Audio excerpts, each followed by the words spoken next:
اهلا يا ابطال، صباح الخير. ايش السيارات اللي نحب نشتريها من امريكا؟ شوفوا يا شباب، عندكم مرسيدسات بمختلف انواع: اس كلاس، سي كلاس، اي كلاس، جيل اي، جيل اس، اس ال اس، سي ال اس، كل الفئات ما شاء الله تبارك الله. عندكم لكازز اي اس، ار اكس، ال اكس. ايش كمان يا شباب؟ عندكم برونكو، رابتر، ديفندر، اف 150، حتى الكايوتي، موستنج 8 سرندل البريميوم، موستنج 8 سرندل العادي، زد 400، سوبرا. ايش كمان يا شباب؟ انفينيتي كيو 50، بي ام دبليو 240 اي اكس درايف، ام 2، ام 3، ام 4، ام 5، ام 6، ام 8.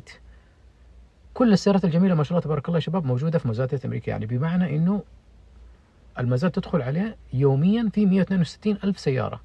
مزاد اورلاندو فقط في 5200 سياره، مزاد فورت لودرديل 1800 سياره، مزاد بالم بيش 1300 الى 1500 سياره.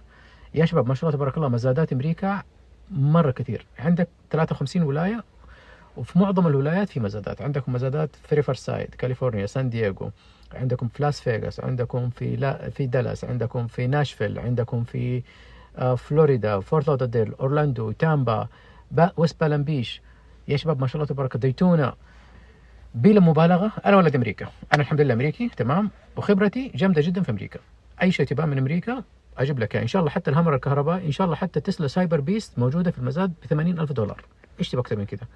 كل شيء يا شباب موجود في مزادات امريكا. بس كلمنا على الخاص وباذن الله مو نخدمك، ندلعك كمان. كلمنا على الخاص وابشر.